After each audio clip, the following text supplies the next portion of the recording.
ओम धन्वंतरे नमः। I hope आप सभी लोग खुश होंगे, स्वस्थ होंगे और सुरक्षित होंगे।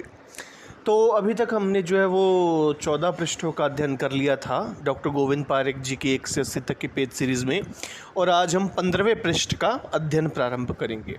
आई होप आपको इन 14 पृष्ठों में कोई दिक्कत नहीं होगी। यदि किसी प्रकार की क्वेरी है तो आप मुझे बता सकते हैं कमेंट सेक्शन में, या मुझसे टेलीग्राम में पूछ सकते हैं। एंड आई नो थोड़ी स्पीड जो है वो थोड़ी इसकी स्लो चल रही है because of my busy schedule, but I will try कि रेगुलर लेक्चर जो है इस चैनल पे मैं आपके लिए लेकर के आऊँ। ठीक है, तो चलिए आगे बढ़ते हैं। और वीडियो शुरू होने से पहले चैनल को सब्सक्राइब करना मत भूलिएगा, अपने कलीग्स के साथ ज़रूर शेयर कीजिएगा, और अपनी जो आपकी ओपिनियंस हैं, आपको जो और चाहिए मटेरियल वगैरह, आप मेरे साथ अपना ओपिनियन शेयर कर सकते हैं। तो चलिए अब आगे बढ़ते हैं। तो चलिए 15वें पृष्ठ में अब हमारे पास जो है विषय आते हैं। देखिए इसमें काफ़ी कुछ अच्छा मटेरियल है जो वो मोस्टली रिपीट होता है। आपके जो इसमें से पॉइंट्स हैं, बहुत इम्पोर्टेंट पॉइंट्स हैं जो डेफिनेटली आने के चांसेस रहते हैं। तो चलिए अब हम स्टार्ट करते हैं। सर्वप्रथम हमारा टॉपिक है अंजन शलाका। ठीक है, अंजन शलाका। देखिए हमने जो है वो इससे पूर्व जो है वो अंजन के पात्र के बारे में और अंजन की मात्रा के बारे में, और जो अपने जितने भी ऊर्ध्व जत्रुगत जो प्रोसीजर्स हमारे हैं, ठीक है, तर्पण, अश्चोत्तन, सेक आदि अंजन, वो सभी जो हैं जो षट कर्म बतलाए गए हैं शालाक्य में आचार्य सुश्रुत द्वारा, उनका अध्ययन किया था। अब हम यहाँ से अंजन की शलाका के संदर्भ में पढ़ेंगे कि अंजन की शलाका के क्या पैरामीटर्स होने चाहिए। सॉरी। सबसे पहले अब हमारे पास है इसमें कि अंजन की जो शलाका है हमारी, अंजन की शलाका मल्लिका पुष्प सदृश्य होनी चाहिए। ठीक है, अंजन की शलाका का यदि परिमाण पूछ लें, उपमा पूछ लें, किससे रिलेट किया गया है, किसके परिमाण जितनी उन्होंने बतलाई है, तो वो मल्लिका पुष्प सदृश्य बतलाई है इसमें। ठीक है, मल्लिका के पुष्प सदृश्य और कलाय के परिमाण में मोटी। मल्लिका के पुष्प जैसा तो वो होगी जो उस पुष्प का वृंत होता है, यानी कि जो नीचे वाला पेडंकल वाला पार्ट होता है, वैसा तो उसका स्ट्रक्चर रहेगा ही रहेगा। उसका परिमाण, उसकी जो मोटाई है, उसका जो सरकमफ्रेंस अंदर वाला रहेगा, वो मोटाई कलाय के परिमाण की होगी। कलाय यानी कि मटर से हम अर्थ लेते हैं। ठीक है, सो मल्लिका पुष्प सदृश्य में कलाय परिमाण में मोटी। फिर इसकी लंबाई, इसकी दीर्घता क्या रहेगी, वो 8 अंगुल रहेगी। ठीक है, अंजन की शलाका का परिमाण क्या है, वो 8 अंगुल है, वो कलाय के परिमाण में मोटी है, और वो मल्लिका पुष्प सदृश्य है। ठीक है, मल्लिका को अंजन लगाने का बहुत शौक़ है, सो अंजन की शलाका हम मल्लिका से रिलेट कर सकते हैं। इस तरह के आप टेक्स्ट बना सकते हैं। अब रोपणार्थ, यदि हमने हीलिंग प्रोसीजर रखना है तो रोपण हेतु लौह की शलाका का प्रयोग होगा। ठीक है, यदि लेखन करना है तो ताम्र की शलाका का, और यदि प्रसादन करना है, प्रसादन का अर्थ हम नरिशमेंट से ले सकते हैं, हम स्नेहन से उसका अर्थ ले सकते हैं समझने के लिए, तो वो स्वर्ण रहेगी। ठीक है, इस प्रकार से रहेगा उसका स्वर्ण शलाका। इस प्रकार से ये 3 हो गए हमारे। रोपण करना है लौह शलाका, हीलिंग, आयरन जो है हम समझने के लिए ऐसा समझ सकते हैं, याद रखने के लिए, कि जो आयरन है वो हीलिंग को इन्हेंस करेगा, स्पीड अप करेगा, बूस्ट अप करेगा। सो हम लौह की शलाका का प्रयोग रोपणार्थ यानी कि हीलिंग प्रोसीजर में करेंगे। ताम्र जो है वो लेखन करता है। कॉपर जो है वो लेखन प्रकृति का होता है, इसलिए लेखनार्थ हम कॉपर यानी कि ताम्र शलाका का प्रयोग करेंगे। और प्रसादन करना है, नरिशमेंट करना है, तो स्वर्ण से ज़्यादा अच्छी नरिशमेंट और कौन कर सकता है। हम बच्चों का स्वर्ण प्राशन कराते हैं, स्वर्ण और सबसे उत्तम धातु मानी गई है, तो स्वर्ण शलाका प्रसादनार्थ होगी कि नहीं होगी। तो ये हो गया अंजन की शलाका के संबंध में। फिर हमारे पास आगे श्रेष्ठ काल। ठीक है, श्रेष्ठ काल इन प्रोसीजर्स के लिए तर्पण यदि करवाना है तो पूर्व अहन और अपर अहन दिन के शुरुआती भाग में कीजिए। या दिन के अपर अंतिम भाग में कीजिए। ये तर्पण के लिए है। तर्पण पूर्व अहन व अपर अहन, परिषेक व आश्चोत्तन यदि आपको करना है तो वो पूर्व अहन, मध्य अहन व साय अहन। अपर अहन नहीं आएगा, साय अहन, ठीक है, साय के काल में शाम को। और शिरोवस्ती जो है वो है ही सायंकाल को, श से शिरोवस्ती और स से सायंकाल। सो इस प्रकार से हमारा ये श्रेष्ठ काल रह गया फॉर तर्पण। पूर्व अहन और अपर अहन दिन का शुरुआती और दिन का अंतिम भाग, सेकवे अश्चोत्तर में दिन का शुरुआती भाग, मध्य भाग रहेगा, अंतिम भाग ना रह करके सायकाल साथ में आ जाएगा। और शिरोवस्ती है उसमें केवल सायकाल रहेगा, ठीक है। फिर आ जाते हैं शुद्ध शुक्र के लक्षण, जो कि अपने एनाटॉमी में और चरक में तो पढ़े ही होंगे अच्छी तरह से।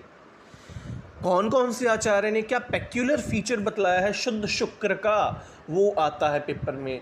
श्लोक तो हम पूरा पढ़ते हैं, पर जो स्पेसिफिक टर्मिनोलॉजी है वो ही आती है, जो कि बहुत इम्पॉर्टेंट होती है। जैसे कि स्फटिक आभ, स्फटिक यानी कि फिटकरी जो होती है, उस फिटकरी के समान उस स्फटिक के आभा वाला जो है शुक्र, वो आचार्य चरक, आचार्य सुश्रुत व आचार्य शारंगधर ने माना है। स्फटिक आभ, उसकी आभा जो उसको देखो तो वो स्फटिक के समान रहता है। मधुगंधी, मधु की गंध जिस प्रकार से है उसकी गंध उसी प्रकार की होगी कि मधु के समान। ऐसा आचार्य चरक, आचार्य सुश्रुत, आचार्य शारंगधर मानते हैं, आचार्य वाग्भट भी मानते हैं। और ऊपर स्फटिक आभ का जो उसका वर्ण है वो आचार्य वाग्भट ने नहीं माना था, तो उन्होंने क्या माना है, तैल वर्ण। ये आ जाता है तैल वर्णी शुक्र किसने माना है, कौन से आचार्य ने माना है, आचार्य वाग्भट आएगा। स्फटिक की आभा वाला वर्ण किसने माना है, आचार्य चरक, आचार्य सुश्रुत, आचार्य शारंगधर। और मधुगंधी वो सभी ने माना है। तो वो जो मतभेद है थोड़ा सा वो आचार्य वाग्भट और अन्य आचार्यों के बीच में है, ठीक है। सो अंजन की शलाका होगी, वो अपने षट जो कर्म है अपने शलाक्य में बतलाए गए हैं वो, और ये पंचकर्मा में भी बतलाए हैं आपके। बेसिक तो ये पंचकर्मा का ही है, पर स्पेसिफिकली ये शलाक्य में बतलाए गए हैं क्योंकि ऊर्ध्व चतुर्गत भाग के लिए है। हमारा तर्पण भी नेत्र का तर्पण करना है, से एक नेत्र का, आश्चोत्तन नेत्र का, शिरोवस्ती ऊर्ध्व भाग में है, तो सब शलाक्य के जो व्याधियाँ हैं उसमें है, तो वो हो गया। और फिर शुक्र, शुद्ध शुक्र के जो पेक्यूलर फीचर हैं, कौन से आचार्य ने कौन सा बतलाया, प्रश्न इस पर आता है। फिर अब हमारे पास आगे शुद्ध शुक्र तो हो गया, अब आर्तव के लक्षण आ गए। शुद्ध आर्तव के लक्षण क्या है, 2 श्लोक है, मोस्ट इंपॉर्टेंट श्लोक है, आपको सब्जेक्टिव्स में भी आते हैं, हर जगह ये आते हैं।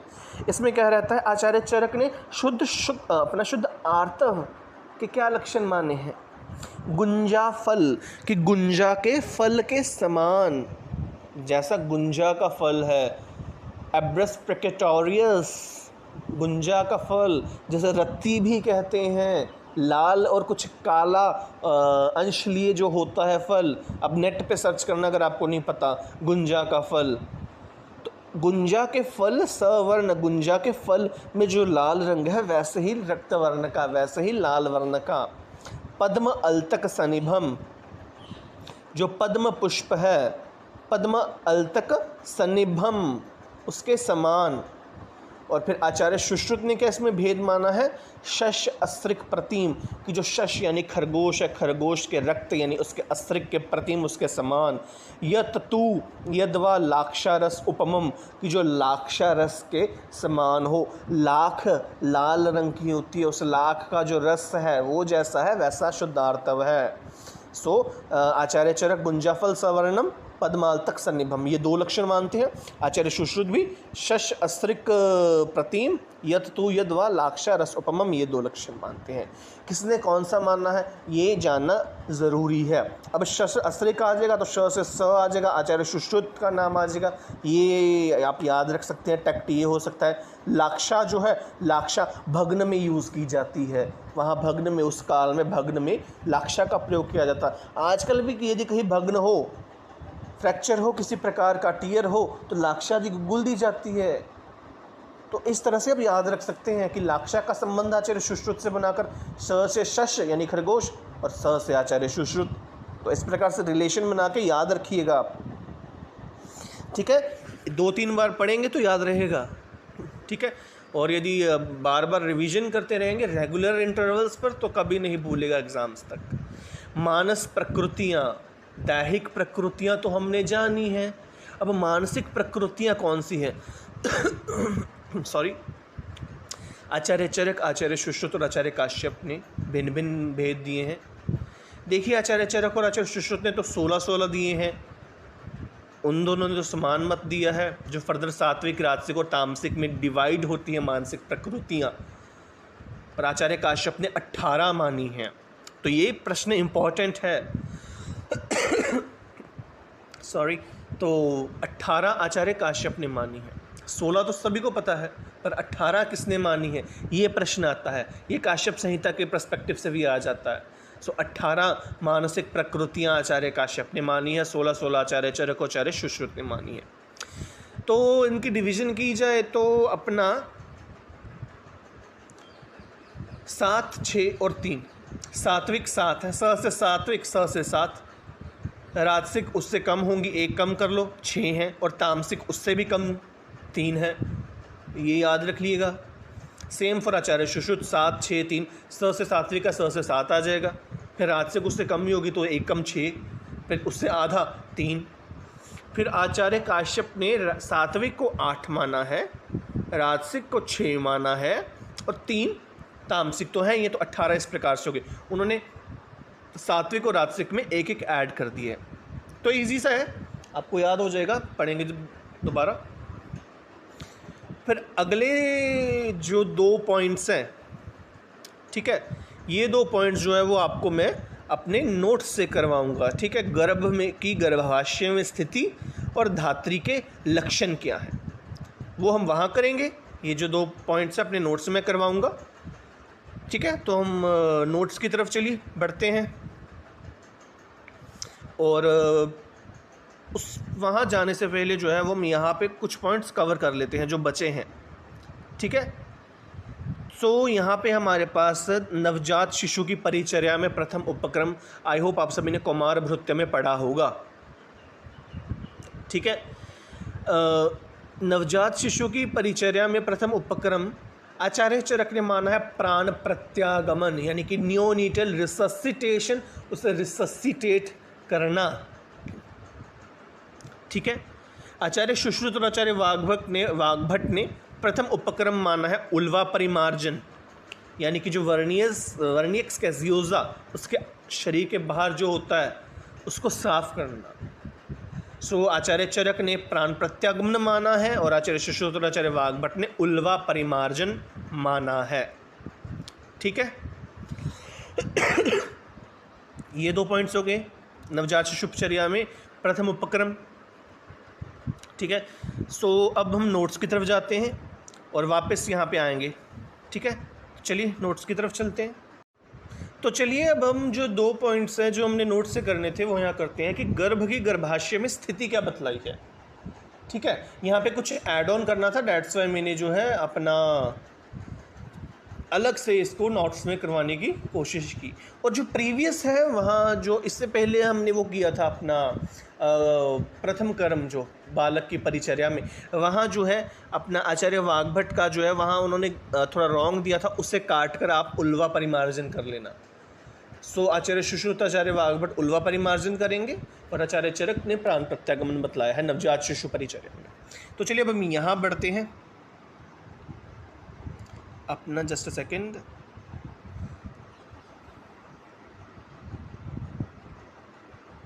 यस, गर्भ की गर्भाशय में स्थिति। अब देखिए आचार्य चरक क्या बतलाते हैं। इसमें से जो है वो तकरीबन अर्थ तो सेम ही निकलेगा, पर फिर भी कुछ कुछ अलग अलग पॉइंट्स हैं तो उनको नोट करना, वो ही सीधा डायरेक्ट पेपर में आते हैं। आचार्य चरक क्या बतलाते हैं कि गर्भस्थु खलु मातु पृष्ठ अभिमुख है, कि जो गर्भ है वो मातु अपनी माता की तरफ पृष्ठ अभिमुख है, माता की तरफ पीठ किए हुए होगा। मातु पृष्ठ अभिमुख है। ऊर्ध्व शिरा उसका जो सिर है वो ऊर्ध्व होगा। उसकी प्रेजेंटेशन उन्होंने बतलाई है यहाँ पे, उसका सिर जो है वो ऊपर की तरफ होगा, ठीक है, ऊर्ध्व शिरा। नहीं तो नॉर्मली हम कहते हैं कि 8 और 9th मंथ आते थे, जब डिलीवरी होनी होती है तो उसका सिर नीचे अधोभाग में आ जाता है, ठीक है। तो वो बाद में आता है। पहले जो इन जनरल उसकी जो प्रेजेंटेशन है वो क्या है कि मातु पृष्ठ अभिमुख है, माता की तरफ एक तो उसकी पीठ होगी, ठीक है। इमेजिन कीजिए, एक फिगर में इमेजिन कीजिए कि उसकी माता की तरफ पीठ होगी। जैसे माता सामने है तो उसकी डायरेक्शन भी सामने नहीं होगी, वो उल्टी होगी, उसके पृष्ठ की होगी माता की तरफ, ठीक है। ऊर्ध्व शिरा, सिर उसका ऊर्ध्व होगा, ठीक है।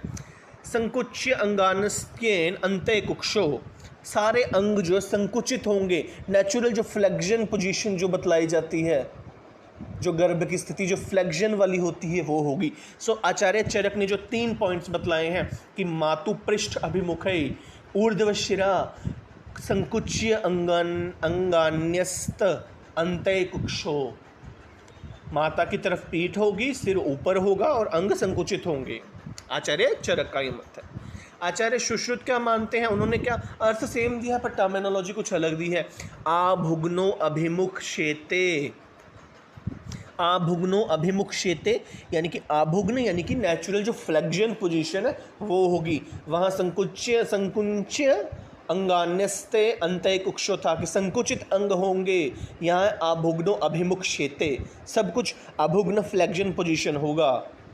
स योनि शीर्षा याति स्वभावत प्रसवम प्रति, और उसका जो सिर है वो योनि की तरफ, वहाँ ऊर्ध्व सिर है, यहाँ योनि शीर्षा है, योनि की तरफ उसका सिर होगा। याति स्वभावत प्रसवम प्रति, ताकि स्वभाव से जब प्रसव हो तो इससे सिर भाग उसका प्रथम निकले, ठीक है। ये प्रेजेंटेशन होगी। तो आचार्य सुश्रुत ने जो, जैसे आचार्य चरक तो मेडिसिन के थे, आचार्य सुश्रुत सर्जरी के थे, तो उन्होंने ज़्यादा बेहतर एक्सप्लेन किया है। उनका ये कहना है कि सिर पहले ऊपर होता है, फिर बाद में जब उसकी डिलीवरी टाइम आता है नज़दीक तो उसका सिर नीचे हो जाता है, योनि भाग की तरफ चला जाता है। ऐसा आचार्य चरक ने नहीं बतलाया। सो आभुग्नो अभिमुख शेते स योनि शीर्षा याति स्वभावात् प्रसवम प्रति, इस प्रकार से है। फिर आचार्य शौनक का ऊर्ध्व शिरा, सिर ऊर्ध्व होगा, ठीक है, ये है टर्म।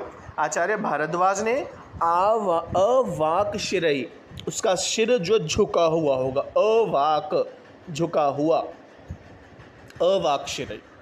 फिर आचार्य पुनर्वसु आत्रेय तिर्यक सिर बतलाते हैं कि टेढ़ा होगा सिर। तो ये 5 मत हैं। बेसिकली सीधा ही आएगा, या तो आचार्य चरक और आचार्य सुश्रुत का, या सीधा वो टर्म दे देंगे, बोल देंगे ये किसने बतलाया है, ऊर्ध्व शिर किसने बतलाया है, योनि शीर्षा किसने बतलाया है, ठीक है। और आचार्य शौनक और आचार्य चरक दोनों ने ऊर्ध्व शिर माना है, आचार्य सुश्रुत ने योनि शीर्षा माना है, अवाक शिर आचार्य भारद्वाज ने माना है, और आचार्य पुनर्वसु आत्रेय ने उन्होंने तिर्यक शिर माना है, ठीक है। अब हमारे पास है धात्री के लक्षण। जो बालक को धात्री आती है दुग्ध पान करवाने, माता के बाद उन्होंने धात्री का वर्णन किया है, धात्री के बाद गाय है, फिर अजय है, फिर उन्होंने भैंस वगैरह वो अंत में बतलाई है, नहीं तो क्रम से यही है। सर्वप्रथम माँ नहीं किसी भी हेतु से पिला सकती तो धात्री पिलाती है दूसरे नंबर पर। तो धात्री के क्या लक्षण हैं, आचार्य चरक ने बतलाया है समान वर्ण यौवनायाम की, यौवन अवस्था वाली, और दूसरा पॉइंट कि वो समान वर्ण वाली हो, ठीक है। वर्ण हम जाति से भी ले सकते हैं और वर्ण हम उसके वर्ण से भी ले सकते हैं। तो समान वर्ण यौवनायाम। आचार्य सुश्रुत ने श्याम वर्णी धात्री श्रेष्ठ बतलाई है। आचार्य सुश्रुत कहते हैं कि जो श्याम वर्ण की धात्री होती है वो श्रेष्ठ होती है। और आचार्य काश्यप ने क्या बतलाया, समान सत्व वाली धात्री। सो डिफरेंस क्या, समान वर्ण यौवनायाम श्याम वर्णी धात्री श्रेष्ठ ही समान सत्व धात्री। सो ये था आपका मटेरियल कि प्रेजेंटेशन ऑफ फीटस, गर्भ की गर्भाशय में स्थिति और धात्री के लक्षण। तो चलिए अब हम आगे बढ़ते हैं अपने पृष्ठ की तरफ। यदि कुछ समझ नहीं आया होगा तो आप मुझसे। अब जो है वो हम आगे बढ़ते हैं यहाँ पे नवजात शिशुचर्या तो हमने कर ली थी। यहाँ पे सॉरी, यहाँ पे मैंने आचार्य वाग्भट का कह दिया था पीछे। आचार्य सुश्रुत ने जो मुख विशोधन बतलाया उसे काट कर उल्वा परिमार्जन अब कर लीजिए, ठीक है। तो यहाँ करेक्शन 2 पॉइंट पे है, एक तो यहाँ और एक नीचे मूत्र वाले कंसेप्ट में। तो आचार्य सुश्रुत ने जो मुख विशोधन बतलाया है वो काट कर आप उल्वा परिमार्जन कर लेना। अब 2 कोटेशन आ गई, बहुत इंपॉर्टेंट कोटेशन है ये, देखिए।